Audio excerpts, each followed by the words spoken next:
characterization, modeling, and MMIC design, basically on GAN technology, and I have been working in this group for on these topics only. If you look at the present scenario, Dr. Raval had already told in the morning that a lot of work has been going on in this direction, and he has briefed you all about the requirement of this technology in defense. Uh, if you look outside defense in the civil also, in the civil area also, a lot of development is happening, especially in 5G. 5G in the 5G area, it is coming up in a big way, and the kind of devices which are required in 5G, the demand will be met either by LDMOS or by GAN. But GAN supposed to have an upper edge over the LDMOS as a frequencies which will be used in 5G will be going towards the higher side. So the GAN will definitely have a better advantage over the LDMOS. And you can also see a lot of work is being done right now in cloud computing and edge computing. And for meeting all these requirements, you need devices which can offer you higher data rate, which can offer you higher power in a smaller size. If you look at the market overview of the RF GaN market, in 2020 it was 665 million, and it is projected to go up to $3,057 billion in 2026, which is a cumulative annual growth of about 30.58%. So you can understand how important this market is. And it is very, very important right now for India to capture some of the technologies and start working on those technologies and be independent. You know, Atmanirbhar, what we say is Atmanirbhar, because in rest of the technologies we have lost the bus somewhere. But in GAN technology, I think we can catch up if we do the right work at the right point of time. In this growth, if you see the number of mobile connections which are going to increase, it is going from 2021, if it is zero point 0.1, it will be 1.1 billion into 2025. And if you look at the market concentration, see, if the whole spectrum of the market is divided in the fragmented market and the consolidated market. You say fragmented market when it is highly competitive market without dominant players, and consolidated market when you have only 1 to 5 players in the market. And our RF GaN market right now is somewhere in between this. So we can easily catch up with it. If you look at the application split chart of GAN market focus, most of it is governed by the consumer, but quite a bit of chunk has been taken by telecom and datacom. You can see that it is projected from 2020 to 2026. It is going to increase from 46 million to 1.1 billion. And if you consider only telecom market, it will increase from 9.1 million to 223 million, which has got a CAGR of 71%. So it is very, very important. Then, if you look at the kind of supply chain in the global scenario, there are different business models on which people are working. Some people are concentrating themselves only on the substrate growth, some are into the only epitaxial growth, and there are some companies which are starting from epitaxial growth going up to chip design. They're not into device packaging and mobile integration. There are many in fact which are only concentrating in the design. There are many which are starting from design up to mobile integration. So there are different business models which people are following in this. If you look at the comparison between GAN and LDMOS, both have their own pros and their own cons. The advantage of having using GAN as a MMI, as a power amplifier, is that you have got higher PA, you've got broadband PA, you have got higher power output, higher thermal conductivity, higher bandwidth. But it has got its own disadvantages also.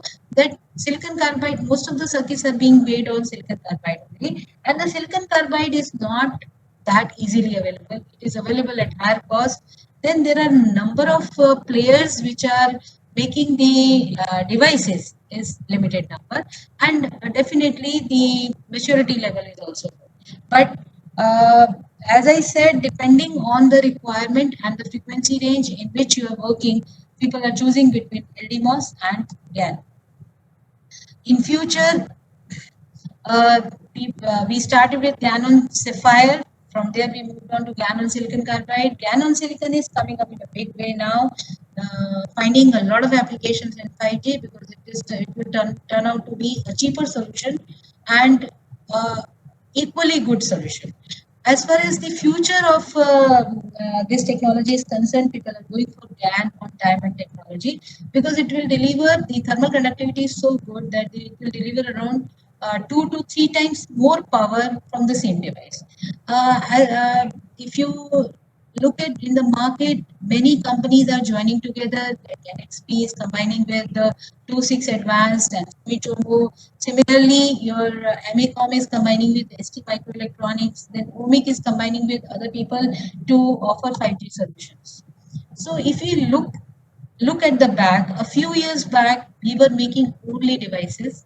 From devices, we moved on to high power discrete devices in which we were offering devices in a package form and delivering very high power up to 130 watt.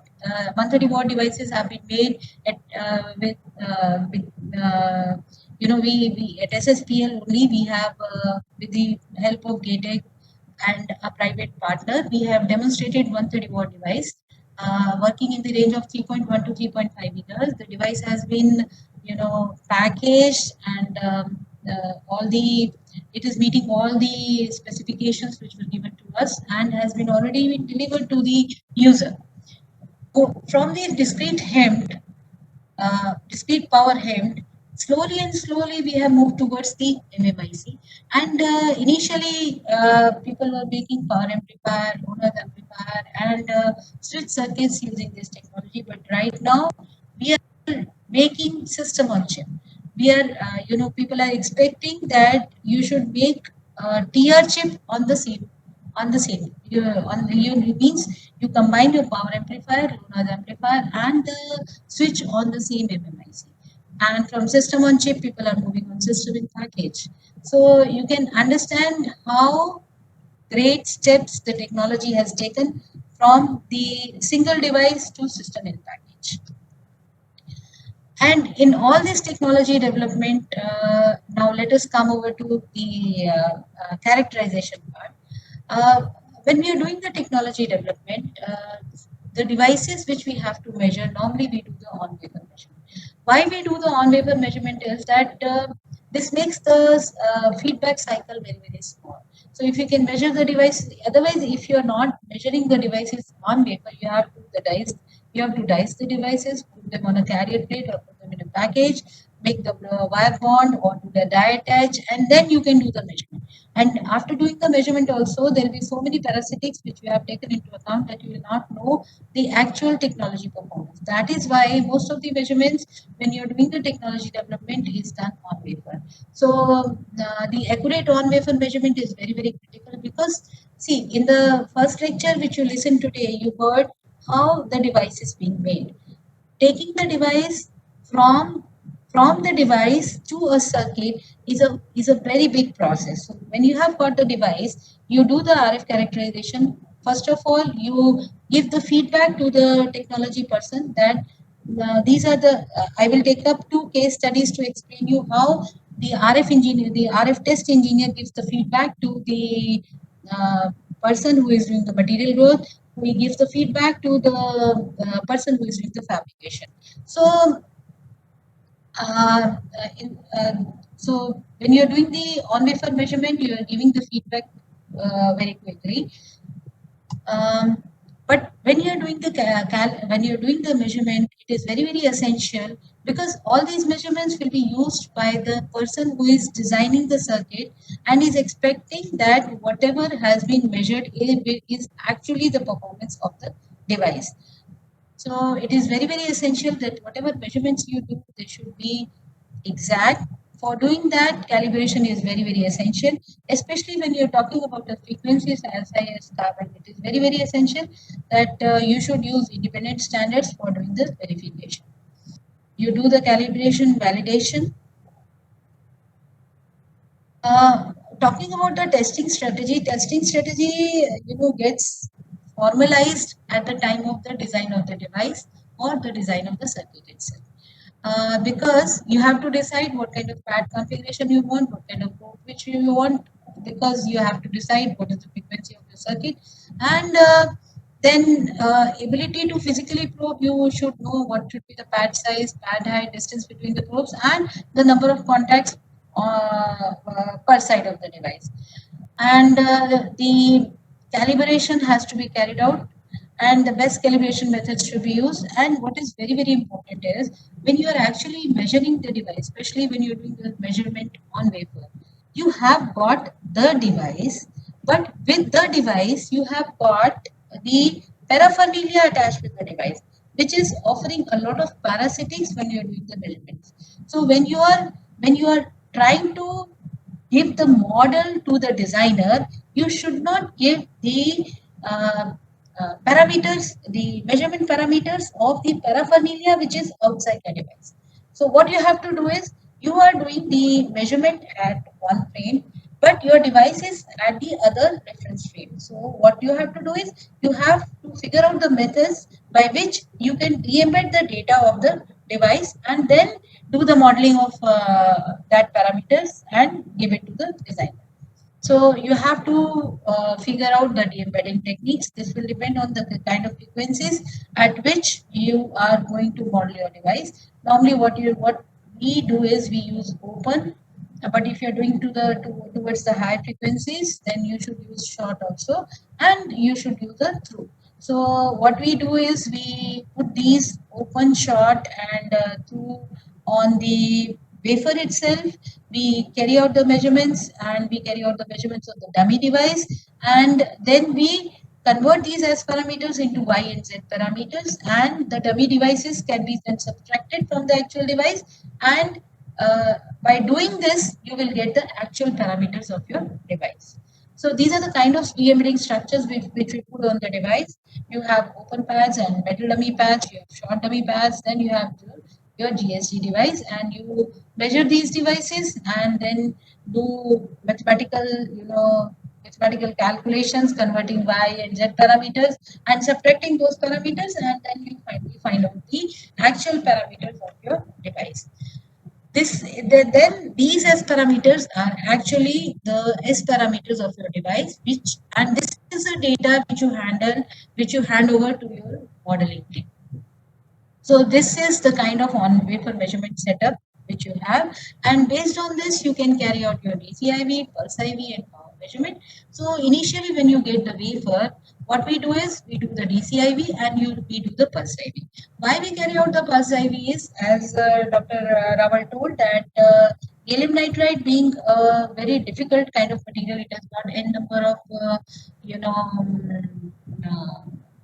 defects in this. So when if you have not optimized the passivation techniques and the process techniques, it may happen so that you may get a very good DCIV, but your pulse IV may not be good. You may get an E walkout, you may get a current collapse, and when you get all this, this all will be reflected in your RF measurement. As this device is a perfect device in which your DCIV and pulse IV is matching, so you can see the power performance is pretty good. It is giving 4.4 watt at 24 volt. That means at 28 volt it gives around 5 to 6 watt per mm. This has been measured at 10.5 gigahertz. This is our device only. And suppose I have got a device. This is one of the examples which I'm showing. My DCIV is very good, but my pulse IV is showing the knee walkout and the current collapse also. When I say knee walkout is, you can see the knee of this device is somewhere here, and the knee of this device is of the same device in DC is here. So this is what we called as a knee walkout, and you can see the current has gone down, so we call it as a current collapse. So you can see that the power performance of the device is so poor. So when you carry out the power measurement, you will see that, when you're doing the power measurement will be poor. So instead of doing the power measurement, if you can carry out a pulse IV at initial level, you can figure out whether the device will perform in the RF or not. Yeah, this is another device in which we have got a fairly good DCIV and PP pulse IV match. So we measure if all this is correct, then the next step which we do is the S parameter measurement. so that we can figure out what kind of gain and what kind of cutoff frequency the device is offering. And then we do the power measurement, and you can see the device is offering about 4 to 6 watt per mm at 3 gigahertz and around 3.4 watt at 10 gigahertz. This kind of measurement we can do in smaller devices, because the normally the when you're doing the on wafer measurement, the probe is the major constraint, because the power handling of probes is limited. So in our case, we have done up to 15 watt uh, on wafer power measurement with normal ACP probes. And but if you want to measure power of the devices more than 15 watt, then what we do is we normally cut the device, that means dice the device, put them in the package form. So you can see where we have got different packages. Depending on the power handling of the device, we choose the package. So this is a 7.2 mm device bought it in a package, and you can see this has been first die attach, and then the wire bonding has been done. Then you put it in a circuit where you provide the DC bias, and this is the measurement setup in which you put the input tuner and the load tuner. This is the manual load pull setup, and using this we have measured power up to 30 watt. So this device was offering around 8 to 9 dB gain with the drain efficiency of 50 to 60%, and with the same setup we have measured up to 130 watt. So this is actually the detail of the setup. You have got the signal generator, power amplifier, and for measuring 130 watt, we have done the measurement in the pulse mode. So you need a function generator, which controls this pulse network. Then you have your input tuner and output tuner, and in between these two, you have your DUT. At the output, you have the attenuator and you have the power meter. You want to see what kind of pulse is going, so you should have an oscilloscope. Then you have the gate power supply and the drain power supply. So this is a setup which we have used for measuring the large periphery devices up to 32 mm. So this is one 3 mm device which we have put here. You have input network, you have output network, and the device was measured, and you can see 16 watt power, and we measure the gain as well as the power. In addition to this, because the aim is to not only make the power amplifier, but to make the noise amplifier and the switch on the same wafer. So we are doing the noise performance measurement also. This is done with this, in the power you do the load tuning, and in the noise measurement you do the source tuning. So we have done this, and our devices are giving the noise figure of 0.8 to 1.1 dB at 8 gigahertz. You can see from here, and this is the variation with when you vary the bias in the device, and this is the variation of the noise figure over the wafer. So these are the kind of measurements which we carry out, and which we carry out. We have designed and developed power amplifiers for X-band as well as C-band. In X-band, we have done various designs with power varying between 13 watt to 30 watt, and in C band we have designed for 40 watt with two different gains of 33 dB and 23 dB. So these designs have been fabricated, and they have been put in the package form, and put in the package and the jig, and the measurements have been carried out in the pulse mode, and they are meeting all these specifications. This is the kind of measurements which we have carried out. This was a circuit I have shown previously, and this is how you put it in the jig, and then you carry out the measurement. You measure P in versus P out, in versus gain versus input power, then you find out the third harmonic, and all those measurements we carry out. Now, this is what a measurement person does. Now, let us discuss about how the measurement can be used for debugging. So I'm just giving you one case study. We designed a few LNAs and we sent it for fabrication. And before fabrication, we had some data, because in the technology development, first of all, you make the devices, you do the RF characterization, you de-embed the device data, make the model of that de-embedded data, and based on that model, you design your circuits. So uh, it may happen. So when when you make the circuit, you make the mask layout, and then then you fabricate it again. So it may happen so in this process that something may change. So the person who is doing the RF measurement is supposed to give the feedback where and how the changes happen. So this case study I have taken up just to explain what normally we do. So we had one wafer, we were given a device. So we found out the noise performance, we found out the model. Based on this model, we carried out the design. So once the design was done, you do not do the modeling only on the base of one wafer. You take a number of wafers and you see the statistical variation of the parameters in different wafers, and based on that you make a design. So you can see there was a statistical variation, there was difference in cutoff frequencies. Based on that, we chose the number of wafers which should be taken up for the modeling, and the model was worked out. And this then once the model is made, you have to check the how well the model is working with the uh, measured, how good there is a comparison between the measured data and the simulated data from the model. Based on that model, we designed one LNA, and once after the design, after we designed the LNA, it was fabricated and then it was measured. Once we measured it, there was a difference in the measured and the simulated data that you can see from here. So the job of the RF measurement person who is doing the measurement is to find out why there is so much of change in the S11 and S22. It is not meeting the although it is meeting most of the things, but you can see there is a drop in the gain and there is variation in this.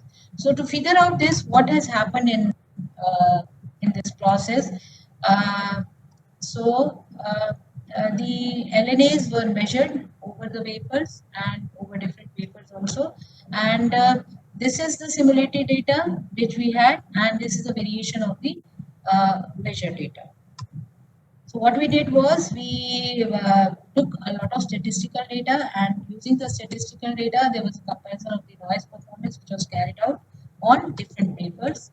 Then the comparison of measured and simulated data was carried out uh,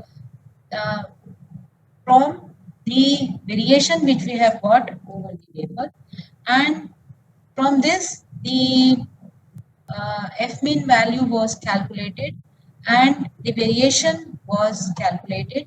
And once the variation was calculated, we figured out actually it is the CGS value which has got increased in the present paper. That is why the noise figure is coming out to be different. And there was an increase in the noise figure by 0.2 dB. So by doing all these measurements and all these calculations, we figured out that it was there what parameter was causing the variation in the FMIN, and that parameter was figured out. And finally, the SEM was carried out on these devices, and it was found, in fact, that the LG of the device, LG of that wafer was little shifted from the initial wafer, and finally we got it corrected. And when the after the correction, when the devices were made, then it was matching the actual data. Another case study which I would like to share with you is of the device design. In this, we figured out how the effect of layout and the technology parameters was affecting the noise performance of the device. Um, we all know that the device parameters are affecting the noise performance. So what we did was we on the same wafer we had devices with different source to drain spacing. So a detailed measurement was carried out, not only S parameter but the noise figure measurement was also carried out. Based on the noise, based on the S parameters, the extraction of the small signal parameter was carried out for all these three devices, which were having different LST. And uh, detailed DCIV and transfer characteristics were also plotted. So once these all were measured, it was seen that the source resistance, how the source resistance was is contributing to it. We saw that actually, if you look at the source resistance of the device, there are two main parameters which are affecting the device source resistance. One is the contact resistance, and one is the combination of the resistance which is coming parallel from different layers. So calculations were carried out, and the culprit was part. And you can see that what we did was the source resistance, the ohmic contact resistance was found to be varied in different wafers, and this variation in the ohmic contact was causing the increase in the noise performance of the device. You can see that this is a kind of how the ohmic contact resistance was increasing the RC, and how the increase in RC was getting reflected in the variation in the uh, noise performance of the device. And this feedback was given back to the fabrication team. Then they corrected their this ohmic contact process, and the bug was fixed. Another parameter which varies, which can vary during the fabrication, is the recess length. And uh, how the recess length can change the RS value and the GM, and finally the cutoff frequency. And as you know, once the cutoff frequency changes, the noise performance also changes. So these kind of experiments were also carried out, and the feedback was given to the fabrication team. So this is the kind of observations which we do, and we make a table, and the feedback is provided. And the all the analysis of what parameter has gone wrong is caught, and it is then reported back. So these are the kind of things which normally the measurement person has to do to figure out what has gone wrong in the device, and uh, what has gone wrong in the device. And these are the kind of feedbacks which are expected from the RF engineers. I normally tell my test and measurement team that you people are like, uh, you can think that you are like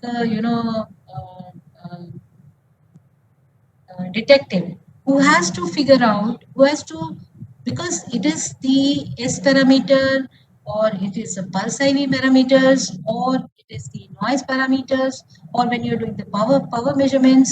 So all these things are actually, they give you the signatures of the device.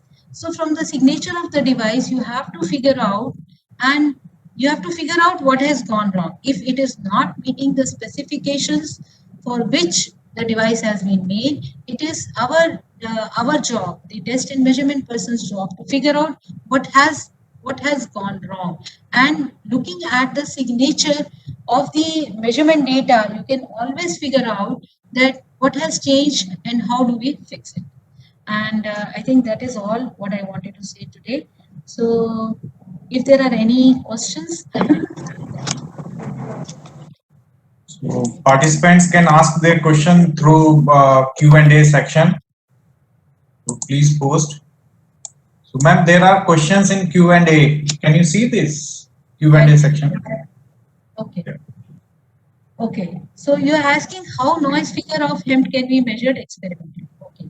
So as I have shown you the power measurement setup, similarly you can if you look at the device, and if you look at the noise parameters, there's a particular impedance at which every device offers the minimum noise figure.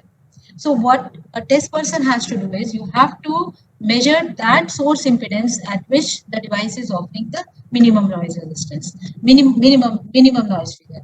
So the setup is like this, that you should have a noise source, okay, and you should have a noise source, and you should have tuners and DUT and the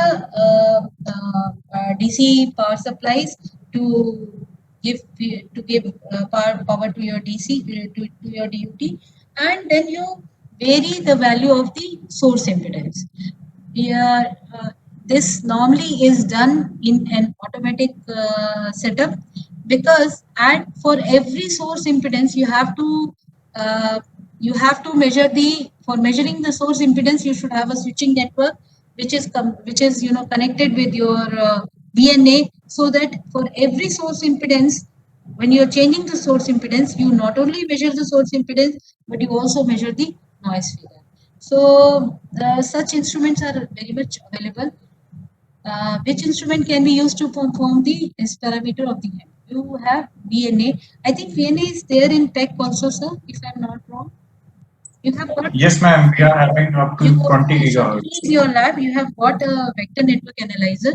With vector network Yes. analyzer, you can measure the S parameters, so that is not a problem.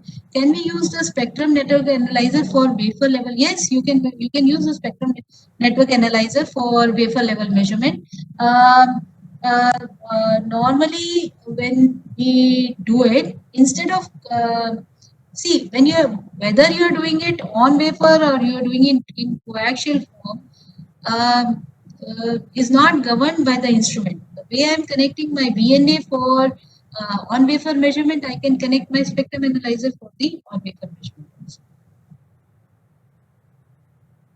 Uh, I can't see any more. Okay.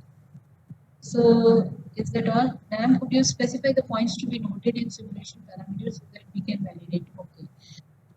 Okay. So when you are actually doing TCAD simulations, it is very, very essential that you should calibrate your TCAD with the PCM data from the foundry for which you are going to do the further simulations. Suppose, see, when we are making the wafer, we normally have a process control monitor. On the process control monitor, from the process control monitor, we can tell you exactly what is the gate resistance, what is the weak resistance, means the source resistance. We can tell you all the kind of technological parameters which are essential for doing the TCAD simulation, and mobility, the VX value, all these things we can measure from our process control monitor and give it to you. So these parameters you should take from PCM and then do the TCAD simulation.